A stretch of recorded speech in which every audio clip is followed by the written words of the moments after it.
근데 이 와다 선생님께서 여러 가지 이제 그 활동을 많이 하셨는데 그 중에서 최근에 목소리를 내신 게 아베가 납치 3원칙을 버려야 한다. 납치 3원칙은 퍼포먼스다 이거예요. 그래서 뭐냐면 납치 그 3원칙이라는 게 첫째, 납치 문제는 일본의 가장 중요한 과제다. 둘째, 납치 문제 해결 없이 국교 정상화 없다. 셋째, 납치 피해자의 전원 귀국. 다시 말해서 전원이 살아 돌아오는 것. 이게 3원칙인데 이건 말이 안 문제와 제일조선이. 지금 현재 납치 문제 하면은 그 북한 정권이 일본 사람들을 납치해 갔다. 이제 그래서 이제 그게 외교 현안이 되고 있지 않습니까? 그걸 먼저 생각하게 될 텐데 저는 제일조선인의 역사 속에 크게 3번의 납치 사건이 있었다고 생각을 합니다.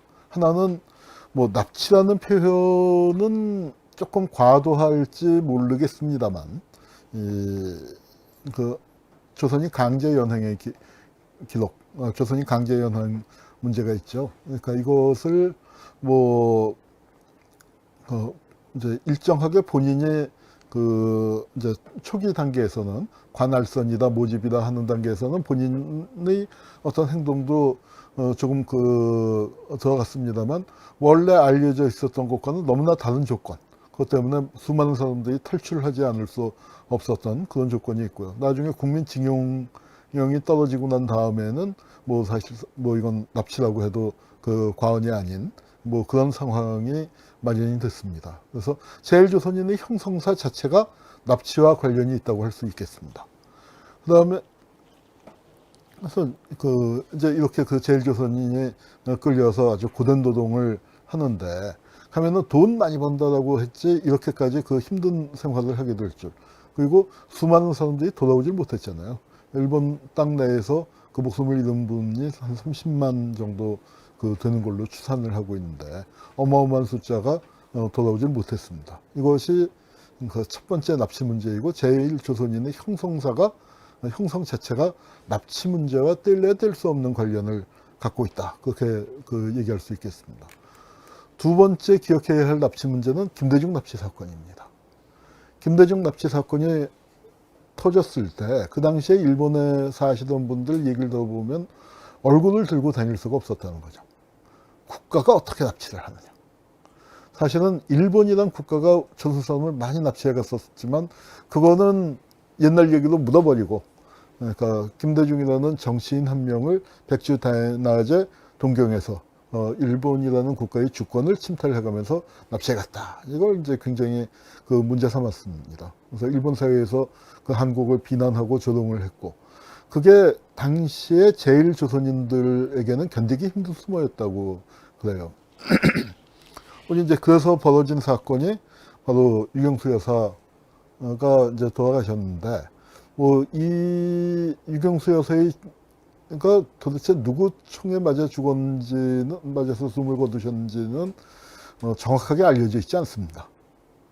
그러나 문세광의 총에서 나온 총알이 아닌 것만은 100% 확신할 수 있습니다. 그거는 그 당시에 수사 기록만 봐도 그런데. 근데 결국은 이제 재판을 해서 문세광이가 한 걸로 해서 그 문세광을 죽여버렸습니다. 근데 문세광이 이 재판에서 사형을 받았을 때 깜짝 놀라는 표정을 짓는 건, 유경수 여사를 자기가 쏘지 않았기 때문에, 그리고 박정희는 다치지 않았기 때문에 자기 총으로 뭐 몸이 상한 사람도 없고 목숨을 빼앗긴 사람도 없기 때문에 사형이 떨어질 거라고는 생각을 안 했는데 사형이 떨어지니까 이제 몹시 당황합니다. 그런데 문세광이 그 박정희를 저격하게 된 동기를 얘기할 때 이 김대중 납치 사건을 얘기했거든요. 그리고 그거는 박정희 대통령도 나중에, 그러니까 김대중 납치 사건의 책임을 이우락한테 떠넘기면서, 그러니까 그건 이제 유긴수 의원이라고 유경수 여사의 오빠죠.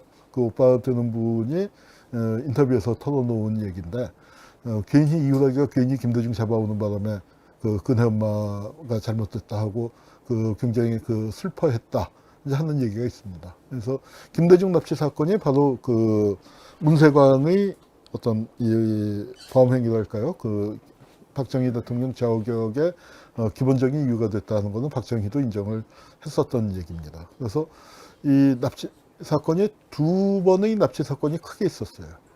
이제 그래 놓고서 1973년이었는데 25년이 지난 다음에, 뭐 15년부터쯤 지난, 하여튼 본격적으로 납치 문제가 제기된 건 한 15년쯤 지난 다음에, 그러니까 납치 문제가 제기가 되는데 다른 각도입니다. 지금도 납치 문제가 제기됐었고, 특히 올봄, 작년 말 올봄에 이 얘기가 많이 듣는데 뭐냐면은,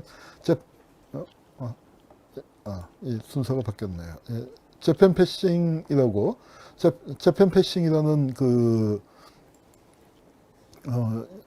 얘기가 나왔었죠. 재팬 패싱. 바로 이 아베 입장에서는 이 트럼프하고 김정은이 좋은 관계를 맺고 조미 수교가 이루어지려고 하는데 그때 납치 문제가 뒤로 밀리면 어떡하나. 그래서 트럼프한테 쫓아가서 납치 문제하고 떠들었습니다. 그래서 일부 언론에서 왜 일본의 문제를 왜 미국한테 얘기하느냐. 그래서 이게 일미 동맹이다.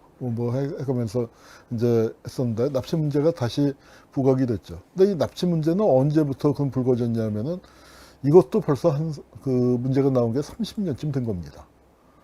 누군지 기억하시나요? 김현희. 지금은 많이 나이가 들었죠. 많이 나이가 들었는데, 이 김현희가 1989년도 바로 칼 858기 사건의 주범입니다. 근데 보니까 일본말을 굉장히 잘해요. 당신 일본말 어디서 배웠냐 했더니, 다쿠치 야에코라고, 아마 메구미라고 흔히 알려져 있죠. 또 한국 이름으로는 이은혜라는 일본인에게 배웠다. 근데 이은혜가 누구냐? 했더니 처음에는 제일동포라고 생각을 했는데 제일동포가 아니라 진짜 일본인이다. 그러더니 일본에서 실종된 사람이 김현희의 일본어 선생님이었다. 그 얘기가 된 거고 딱딱딱 맞춰보니까 맞는 거예요.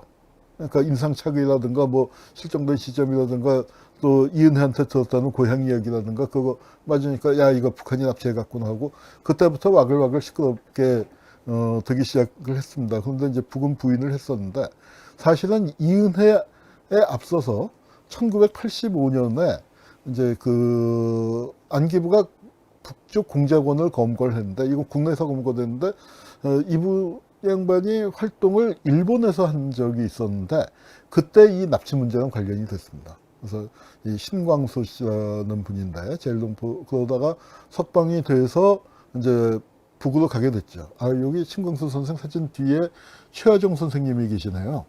이 최하종 선생님은 비전형 장기수 중에서 제가 제일 친하게 지냈었던, 그리고 저를 아주 이뻐해 주셨던 선생님인데, 여기서 우연찮게 뵙습니다. 근데, 최하종 선생님도 걱정을 많이 하셨던 게, 다른 사람은 몰라도, 이, 신광수 선생은 현안이 걸린 게 있는데, 근데 하여튼, 북으로 이제 돌아갔습니다. 근데 이분이 일본에서 활동을 하면서 이제 일본인 납치에 관련이 돼 있었고, 거기에 대해서 일본은 이제 항의를 잔뜩 하고 하면서 98년도쯤에 이제 한일도 조일 수교 국교정상화를 논의하려고 하는데 일본 입장에서는 당연히 뭐 들고 나오게 돼 있는 거였죠. 그래서 이게 이제 갈등이 재현되고 있다가 2002년도에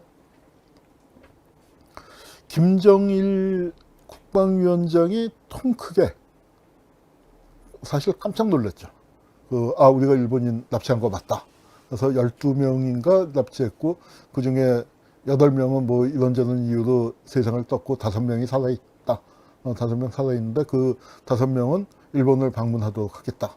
이제 그렇게 약속을 했어요. 그래서 이게 사람들이 굉장히 의외라고 생각을 했죠. 이게 어찌됐든 간에 국가가 자행한 범죄가 되는데, 이거를 여태까지 어떤 나라도, 대부분의 나라에서 인정한 예가 거의 없잖아요. 그러니까 그런데 이걸 이제 선뜻 우리가 한 거 맞다 하고 책임자들에 대해서는 처벌 다 했고 그리고 왜 납치를 했냐 했더니 두 가지 이유를 냈습니다. 하나는 우리 쪽 공작원의 일본어 교육을 위해서 했다. 근데 잘 모르겠어요.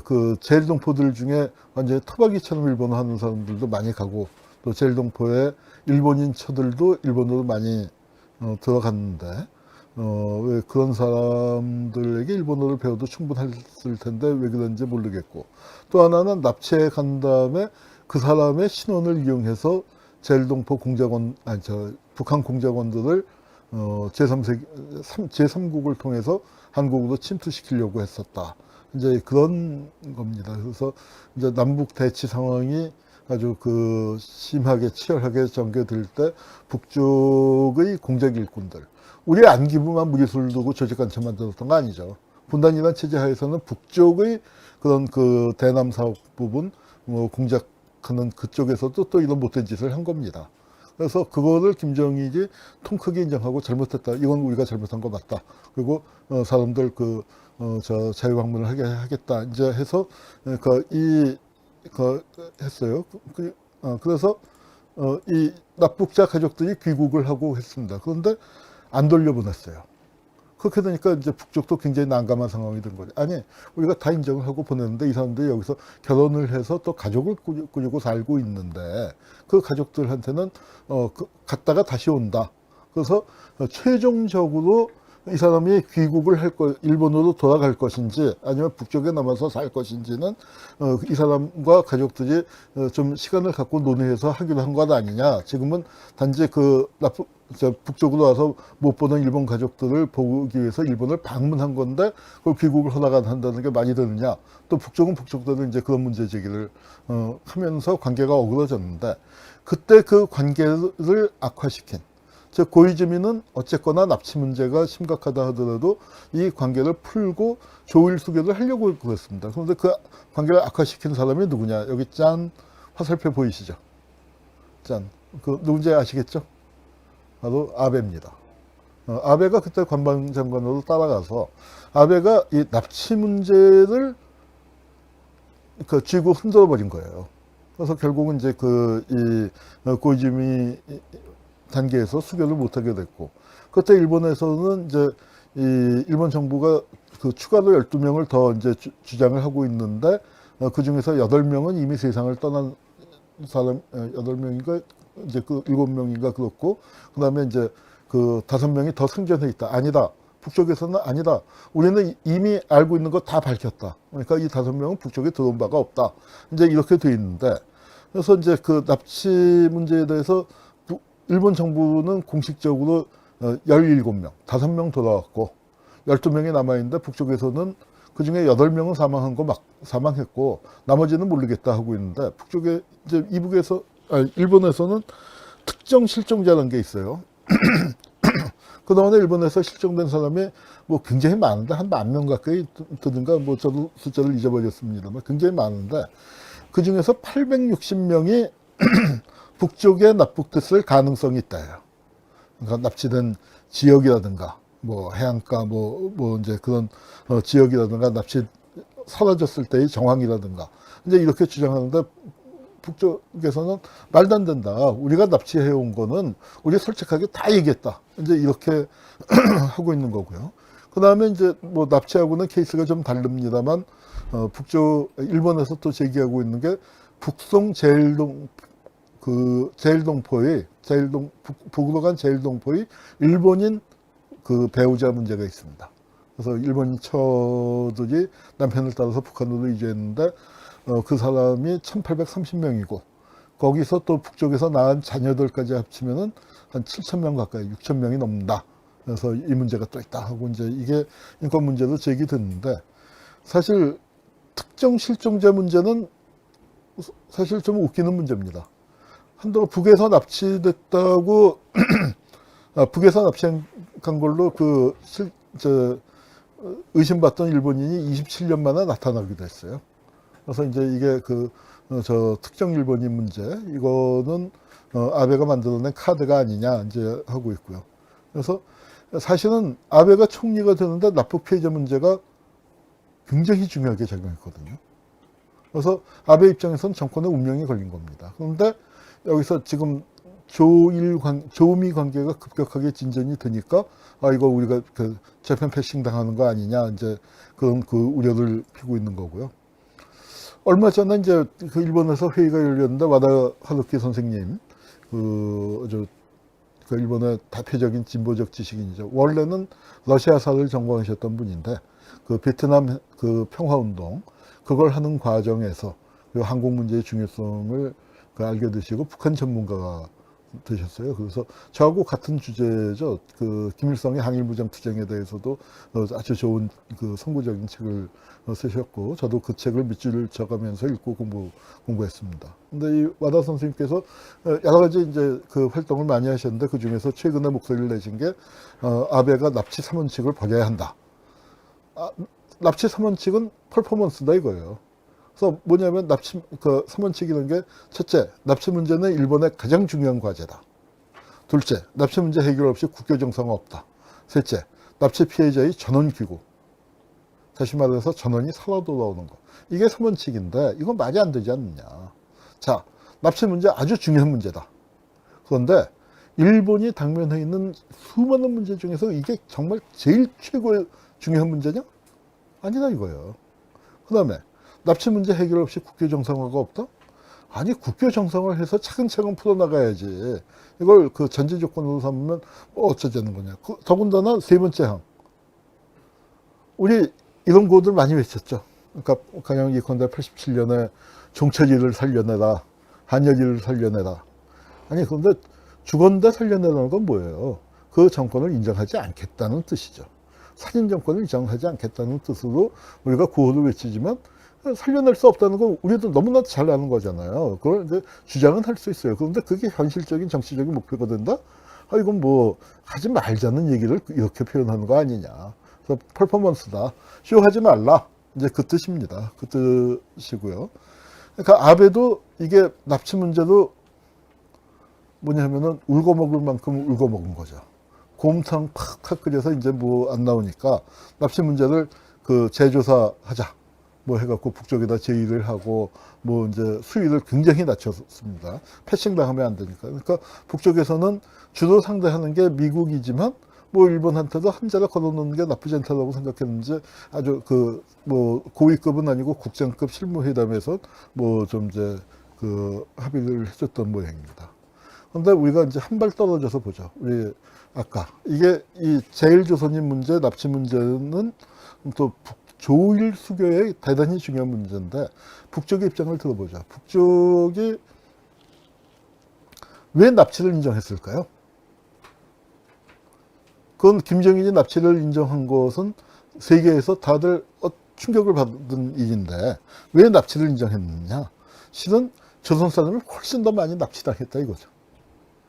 일본군 위안부도 그렇고, 뭐 물론 공작원 끌고 북한 공작원들이 일본인 납치하듯이 그렇게 슬쩍 몰래 한 건 아니지만, 방법은 달랐지만 본인의 의사에 반하여 강제로 끌려간 걸로 치자면은,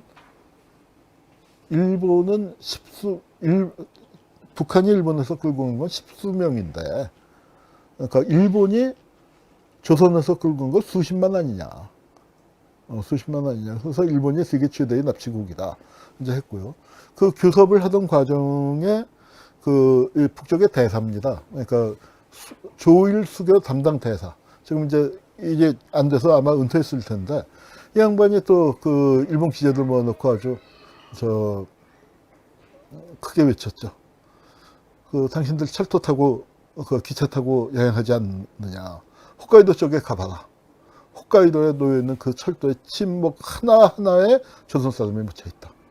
이제 그런 그 얘기를 했는데, 이게 2001년에 했나? 뭐 하여튼, 뭐 고무렵에 2000년인가 2001년 고무렵에 했습니다. 근데 정말 속이 뻥 뚫리는 것 같은 느낌을 받았고, 그러니까 우리는 일본한테 저렇게 당당하게 얘기할 수 있는가? 이제 하는 그런 여러 가지 생각을 하게 됐습니다. 지금 납치 문제 때문에 제일동포들이 굉장히 곤란을 겪고 있어요. 그리고 여기 이따가 이제 그 통역사에서 보여드리겠습니다만, 일본에서는 뭐 다 아시겠습니다만 치마 저고리 입고 다니는 조선학교 학생들에게 공격을 가하고, 이게 이 납치 문제가 굉장히 그런 걸 부추겼거든요. 그래서 아주 힘든 세월을 보내고 있는데, 제일동포의 역사는 참 기구하죠. 일본에 의해서 끌려왔습니다. 남쪽, 그리고 70년대에는 남한 정권이 저지른 김대중 납치 사건에 의해서 일본 사회에서 수모를 받아왔습니다. 그리고 90년대, 2000년대에 들어와서는 북쪽 정권이 저지른 일본인 납치 사건에 의해서 고통을 받고 있습니다. 이래저래 납치 문제와 제일조선인의 운명은 뗄래야 뗄 수 없는 건가.